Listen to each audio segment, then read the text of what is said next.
Erno 972 ñu ngi koy ziar bu baax a baax Bakary Wali moom it ñu ngi koy ziar bu baax a baax ak kii di M7 production di ziar aussi Marie Emma ak kii di Cuba moom it ñu ngi koy ziar bu baax a baax ak yéen ñëpp ñi nga xamante ne yéen nekk jamono ji ci live bi di commenter di partager di leen wax ni way leen di amal li ni mel doorati nañu lu jëm ci seen émission le point de la rédaction ñu ciy ànd avec la team ku ci mel ni Momo Gaye Momo sax la ñuy jox kaddu gi Momo d'après li nga xamante ne moom la analyse bu doyen Samba def gis nga communiqué bi nga xamante ne Cheikh Bamba Dièye def na ko Cheikh Tidiane Dièye voilà def na ko ci li ni mel moom nag muy dut baaraam li nga xamante ne mooy journal bi bind li ni mel di Financial Times mais aussi dafa mel ni li ni mel opposition bi ñenn ñi dañ cee langaamu voilà comme ni ko doyen waxee rek def ko arme de guerre gis nañu am na ñenn ñu commencé génn sax di wax ci li ni mel ku ci mel ni TAS di Thierno Alassane Sall gis nañu aussi kii di Kirikou moom it yëkkati na ci ay kàddu ak yeneen ci opposant yi ay ca moomoo Kirikou rek nga ko war a woowee quoi. bëgguma tudd turam nag. Abdou mu ndaw. bëgguma tudd turam. xam nga. loolu ça surprend personne ci Sénégal. ci opposition bi. parce que noonu lañu yàgg a doxee. man dama jàpp ne déjà dafa am victoire bu am mën naa ko tuddee une victoire. c'est-à-dire dans ce pays des gens nous avaient dit que dette cachée mënut a nekk c'est impossible. n'est-ce pas.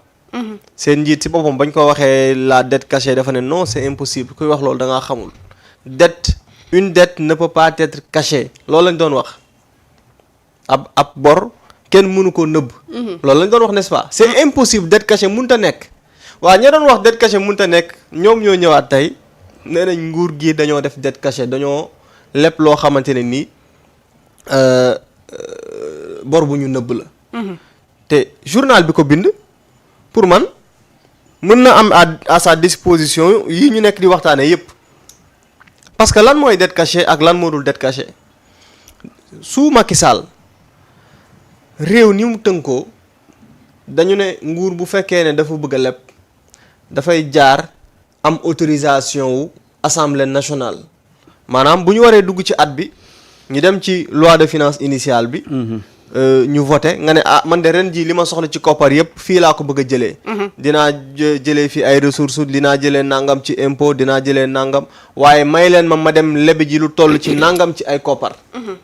su ko defee assemblée nationale autorisé la bu la assemblée nationale autorisé mun ngaa dem lebi ji waaw liy dette cachée nag mooy nga dem lebi ji loo xamante ne nii assemblée nationale yëgul tinul loolu mooy dette cachée.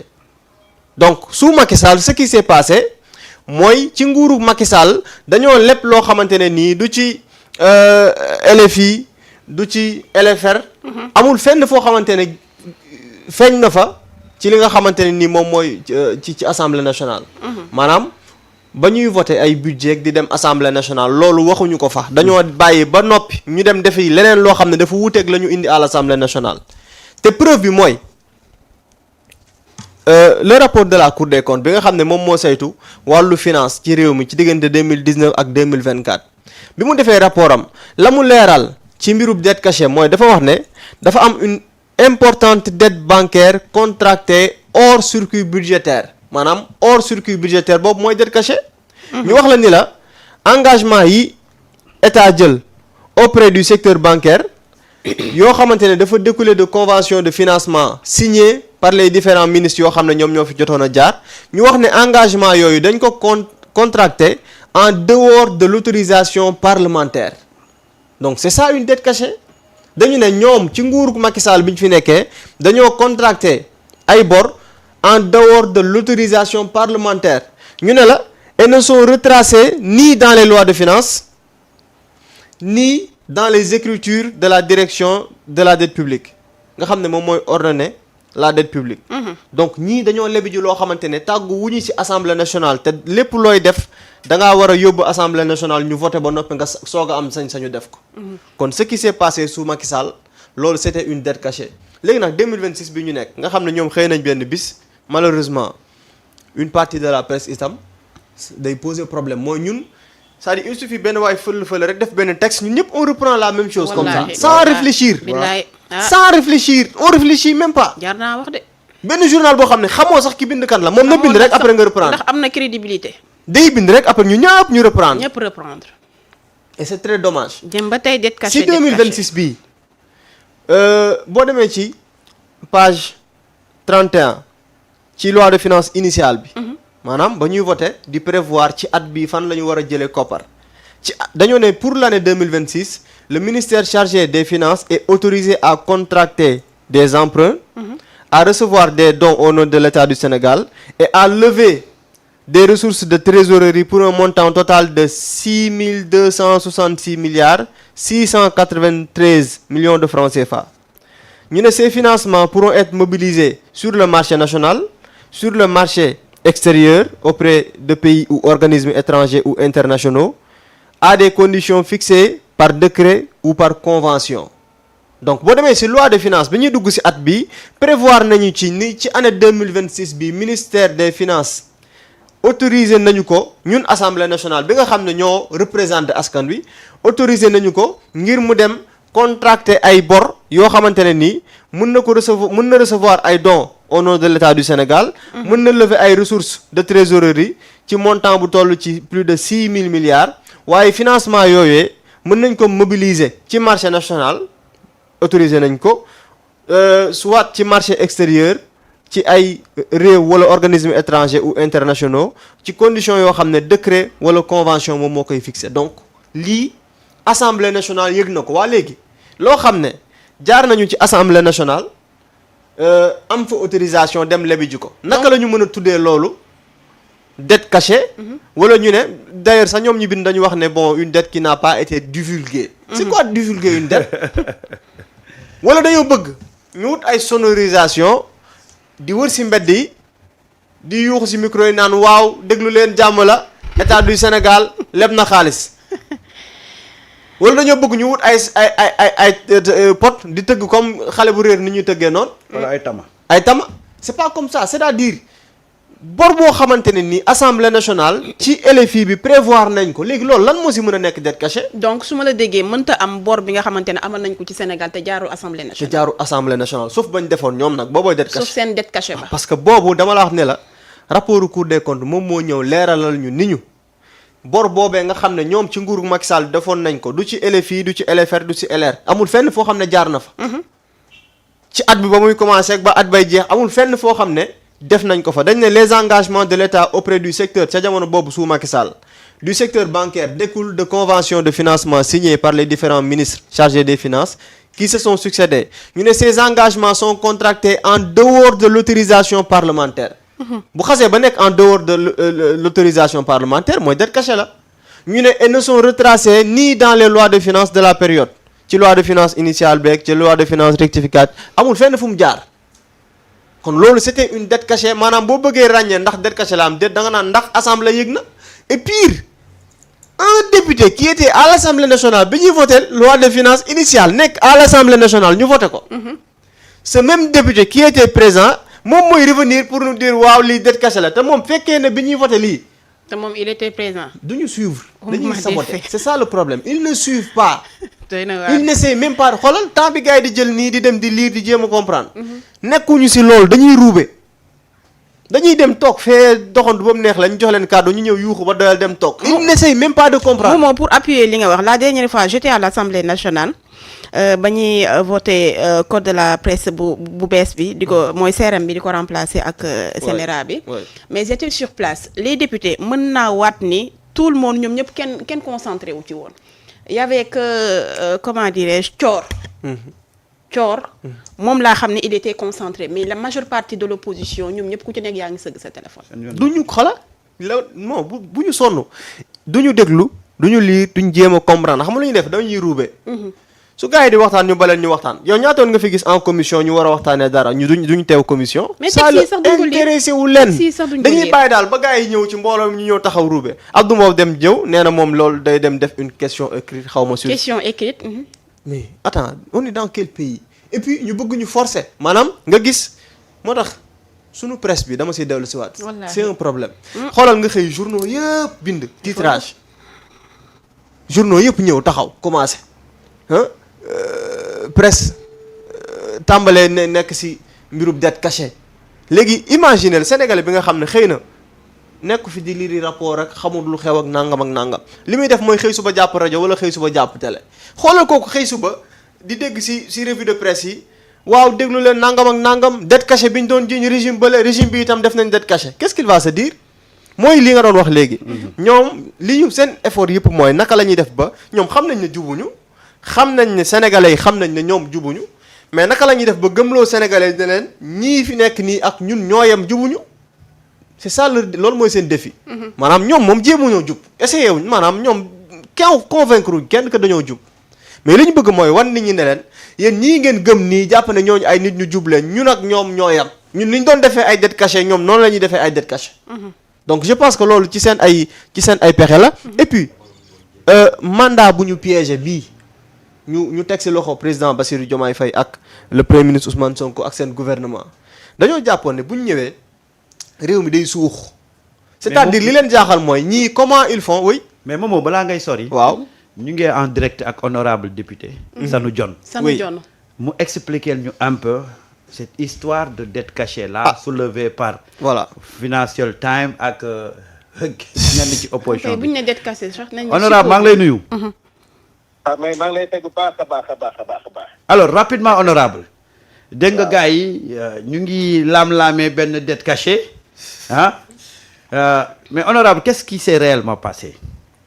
waaw mais xam nga man dama c'est-à-dire ou bien man dama ne sénégalais yi ma pas sénégalais yi sax Thierno Alassane ak Abdou Mbow da ngay am gàcce pour des parlementaires man mënoon na nekk keneen di ko wax sax ma mën a comprendre que ne effectivement ñu ko wax xëy na tàmmuñu di liggéey ci loi des finances wala xamuñu lan mooy LFI ak lan mooy quand même LFR. mais nag ça me surprend pas parce que day ñoo xam ne wax dëgg yàlla li ñuy participer ci commission technique ñu bëriwul. mooy li mu moo doon. ou bien dafa nekk mauvaise foi. mais lan moo xew dëgg. lan moo xew. d'abord balaa ngaa wax dette cachée lu ñu nëbb mooy que même lu ñu clôturé mooy un budget bu ñu clôturé. waaw tey assemblée nationale buy defar budget dafa am ay recettes propres yoo xam ne ay impôts la ay taxes la ay fiscalité yooyu.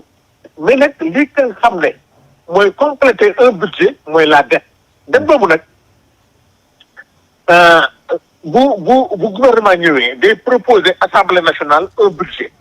maanaam bu dee budget bi 7 000 milliards la man par exemple mu ne ko 2 000 milliards yi moom dama bëgg nga autoriser ma quand même ma lem lebbi ko mu ne ko d'accord autorisé naa la ci loi des finances bii 6 266 milliards naa la autorisé nga dem lebbi ko. waaw. lépp boobu nag am na ay mécanismes yooyu jël yooyu employé yoo xam ne ci nga koy couvrir mais l'essentiel. loolu balaa assemblée di xam ndax dette bi caché na wala caché na ko bu ñu demee ba ñu clôturer ba ci loi de règlement bi ci loi de règlement nag. ci ngay xam na li nga autorisé woon assemblée nationale loolu leb nañu lépp wala leb nañu lu ëpp bu dee leb nañu lu ëpp 6 000 dañuy ñëwaat. def loi rectificative des finances maanaam li ngeen ñu santoon pour ñu leb ko am nañu beneen jafe-jafe ba lebaat nañu plus loolu nag balaa muy jeex dañuy defaat beneen loi rectificative des finances. waaw donc tey ñu ngi mois de mars et on n'a pas encore atteint les 6 266 milliards. Vraiment. donc lépp lu ministère des finances lépp dañ koy dugal ci autorisation bi assemblée nationale jox lépp. absolument.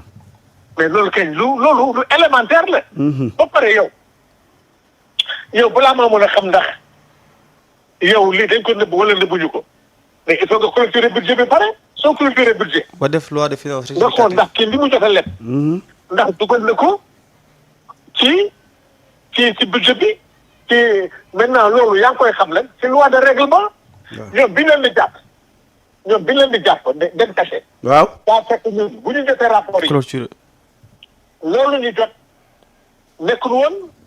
ci loi de règlement yi. voilà. foofu nga mën a xamal ndax lii nëbb nañ ko mais yow bi nga muy door a démarrer nga autorisé ministère pour mu leb 6 266 milliards mu commencé leb nga ne ko li nga leb da nga ko nëbb yow koo koy nëbb surtout que ne ministre des finances bi mu ñëwee assemblée nationale expliqué na mécanisme yi nga xam ne tey bu ñu FMI wala banque mondiale naree indil ay jafe-jafe am nañu yeneen mécanisme yoo xam ne foofu la ñuy jaar pour li nga xam ne autorisé ko ñu dem uti ba xaalis. tout à fait. mais wax dëgg yàlla tey c'est ridicule man li may ñaan rek mooy Thierno Alassane Sall ak Abdou Mbow nañu nangoo ñëw ci plateau yi. expliqué. toog duñ ko def ak ñi nga xam ne mooy les spécialistes des finances ñu toog ñoom ñu expliquer lan mooy parce que bu keroogee nag li danoon Abdou Mbow ci eurobond bi dina leen dalaat mais dañu am surtout toog ci plateau yi expliquer lan mooy def cachet ak ñoom naka lañu comprendre def cachet. tout à fait. mais wax dëgg yàlla waaw.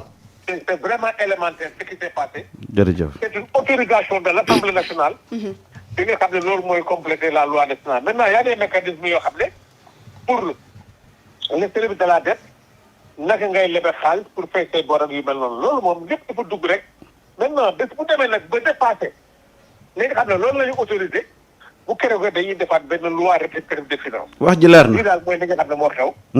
mais gàcce la waay. mu jóge ci ñaari parlementaires yoo xam ne wax dëgg yàlla on se pose la question ndax ñuy réellement maîtriser la loi initiale des finances ak la loi rectificative des finances. jërëjëf jërëjëf. mais nag. li nga xam ne moo koy couvrir. waaw. nañu am tuuti dem ci plateau yi. duñ dem ci plateau yi. ah non il faut ñu dem ci plateau yi expliquer Sénégalais yi nag lan mooy ñoom lan dañu découvrir ci dette cachée bu keroogee nag dina dugg dina xam ne ñii ce sont pas man dama gëm ne sax ñàkk xam la ah. ñàkk xam la de. waaw loolu it mën na nekk de. non ñàkk xam la billahi ñàkk xam la parce que nag day ñoo xam ne wax dëgg yàlla boo xoolee rek loi de bu ñuy defar le budget day ñoo xam ne vraiment li ñuy faral di ñoo bëriwul. jërëjëf honorable donc dina la gërëm leen sax. merci beaucoup. defe naa leer na de leer na nañ. ah. mooy li moom moo doon wax li moom moo doon wax rek. ak li ñu wax fii rek. c'est-à-dire que gis nga une fois encore Sénégal di nga fi dégg xeeti manipulation bu nekk di nga fi dégg xeeti information bu nekk. pour discréditer ce gouvernement là te une fois encore dama lay wax benn mbir.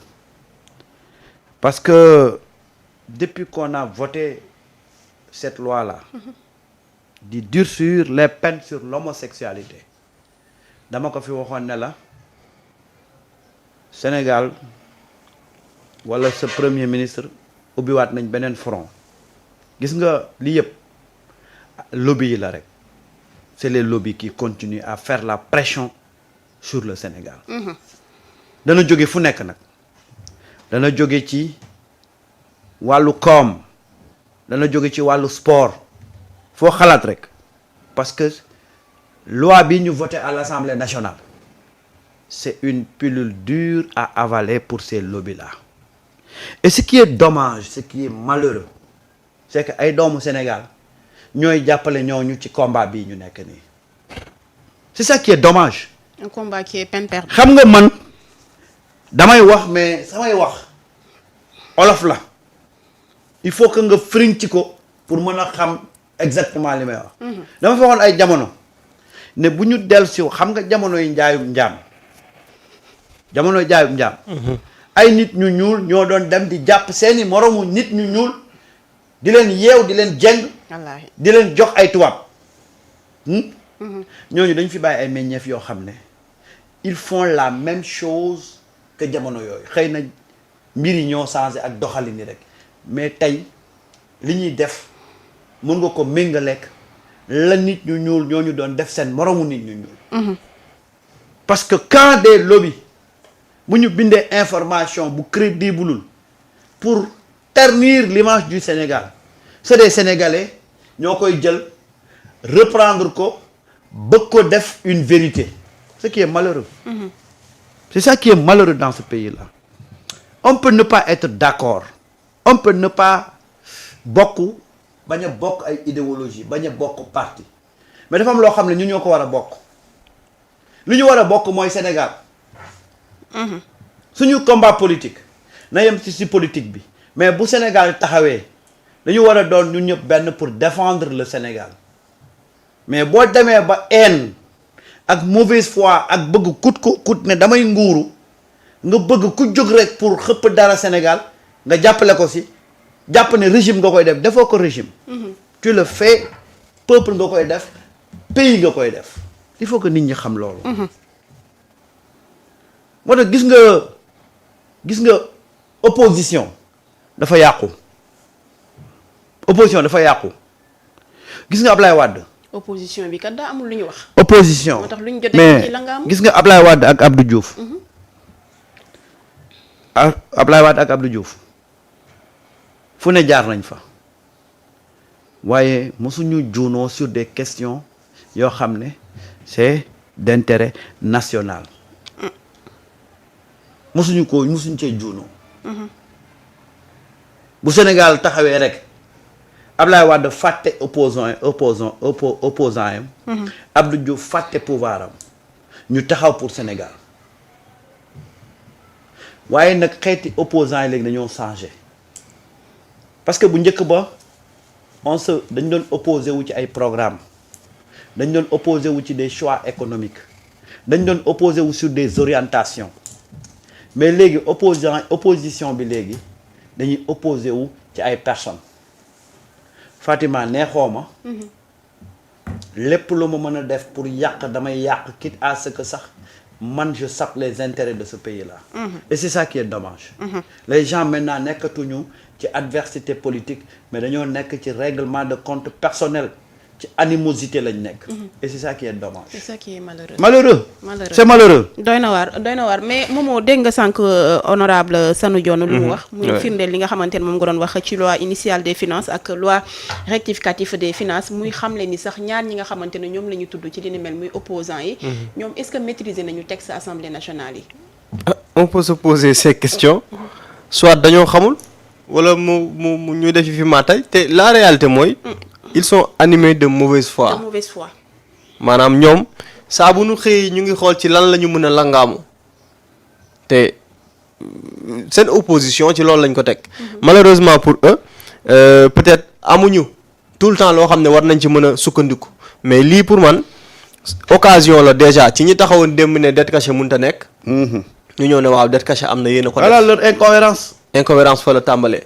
mooy yow da nga waxoon ne bor te loolu waxi Macky Sall moo tontu woon loolu Macky moo tontu ne une dette ne peut pas être cachée kenn mënu c'est impossible ñoom ñoo ñëwaat ne waaw gars yi nag def nañ dette cachée waa léegi ñu ne la d'accord ndax dette cachée la am déet nañ dem saytu nga dem fekk ko ci loi de finances initiale bi ñu bind noir sur blanc mu leer la ne donc fii on peut pas parler de dette cachée donc ña nga xam ne itam ñoom ñooy fexe di teg ay pression te nekk de l'extérieur loolu dama si rejoindre doyen Samba parce que Sénégal actuellement dafa nekk ci benn période boo xam ne c'est pas un hasard su fekkee da ngeen di dégg premier ministre à chaque fois muy répéter naan na askan wi def bloc derrière le dirigeant c'est parce que dafa am yoon boo xam ne soo ko bëggee jël forcément dina am ñum dul arrange mooy tey FMI quoi qu'on puisse dire façon bi Sénégal taxawee bëggeewu ko noonu mooy li ñu xamoon mooy da ngay ñëw jébbalu si ñoom. ñu conditionné la ne la waaw léegi désormais li ma bëgg ngay def bon léegi ni ñu bañee keroog kooku di wax ne loi homosexuel yi nañ ko fi jëlee. mais noonu la ñuy bañee tey bu FMI ñëwee par exemple ne la da nga war a teggi tout ce qui est subvention sur l'énergie FMI loolu la bëgg loolu la tegal ñi nga xam ne tey ñoom ñoo njiit yi donc. nekkul ne ñoom ñoo lay joxoñ fi nga war a jaar et le premier ministre a toujours dit que ñun suñu développement wekkuñu ko ci ay FMI am na ñoo xam ne nag ba tey yenn soi-disant intellectuels du Sénégal yi ñoom dañoo gëm ne xam-xam daal mooy non FMI. il faut que mais attends depuis parce que loolu la ñu tàmmal. loolu lañ yàggoon gis léegi nag rupture bi war a acté wu te coow li c'est vrai que Bassirou Diomaye Faye moom mooy président de la République du Sénégal. mais tey Ousmane Sonko li tax ñu koy woowee gardien de la constitution loolu ci la mooy dafa am taxawaay yoo xamante ne nii moom dafay fexe ba Sénégal jël yoon yooyu noonu mooy tey benn FMI bu ñëw di la imposer yéen yi moo tax maa la koy wax démb am na ñenn ñu wax ne bon partenaires yi dañu teg condition ne nañu dàq premier ministre bi am na ñu ko doon wax ci réew mi c'est-à-dire c'est que Ousmane Sonko dérange yoon bi Sénégal jël ak souveraineté bi ni mu bëggee moom boppam ça dérange xam nga lu tax. imagine fii ak 1 an 2 ans ci kanam wala 5 ans yi jeex ñu ne waaw FMI ñun ñi nga xamante ne ñu ngi am ak moom yenn ñu ngi seq lebal ak yeneen mais ñun am nañ programme FMI Sénégal amul programme FMI. depuis 2 ans depuis 5 ans mais attends lan la ñu ëppalee ñun Sénégal. et yeneen i réew ils vont se réveiller ils vont se dire mais attends FMI mi servirul dara. parce que kii moom financé wul kooku te kii mi ngi am xaalis mi ngi doxal réew. donc Sénégal position ba mu def dafa nekk sax di décrédibiliser FMI. ci bëtu ñeneen ñi. mooy ils vont se dire mais ñun ñu ngi nekk fii boobu ba léegi FMI dañu jox xaalis wala nangam ak nangam depuis ay at Sénégal encaissé wul xaalisu FMI te ñu ngi doxal seen réew. donc ñun aussi on peut faire la même chose ndax FMI du ñëw rek toog ne la am xaalis a ngi nii déedéet daf lay jox naan la fii nga koy dugal nii nga koy defee subvention bi da nga koy teggi nii ngay defee ak nee ngay defee te da nga koy accepté bu fekkee da ngay jël xaalisam.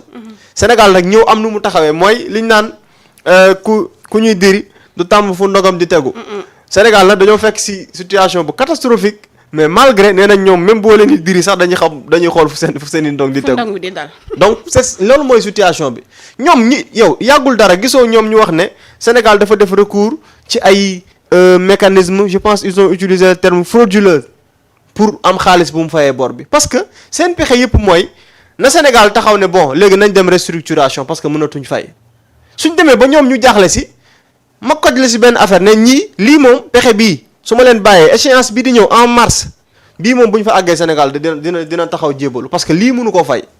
ñu àgg si Sénégal fay ko mais quand même attends ñii nan lañ def comment ils ont fait looloo indi yii nii mooy ñii fan lañ jaar ba fay bor bi. loolu nag ingéniosité la boo xam ne équipe bi fi nekk ñoom ñoo ko am le premier ministre. le ministre des finances Cheikh Diba Abdourahmane Sarr c'est toute une équipe ak ñi ñu àndal. ñoom ñooy xalaat ci naka la ñuy def ba mën a régler situation bi fi mu toll nii. donc Sénégal yoon boobu la jël malheureusement am na ñoo xam ne c'est des Sénégalais peut-être comme ñun mais dañu jël choix wu nekk des ennemis du Sénégal mooy tey ñoom ñoo jóge fële naan ñu waaw dette cachée am na Sénégal ak di àngu yenn combat yoo xamante ne benn journal bu nekk fële boo xam ne man mi mën naa am sama site léegi mooy toog fay bind lu ko neex après ñoom ñu jël reprendre sunu presse reprendre ñenn toog si mi ngi wax sànq plateau je pense pas que dinañ dem toog si plateau pour défendre lii kay nañ ko yemale rek ci di ko waxtaanee di ko bind seen page. am na solo doyen dafa mel ni fu mu nekk ni Ousmane Sonko dafa woon yoon bi pays africain yu bari yi nga xamante ne dañoo yàgg langaamu topp ci ginnaaw FMI te fu mu nekk nii loolu noonu la Ousmane Sonko bëgg a dindi. mais c'est ça que le FMI évite si le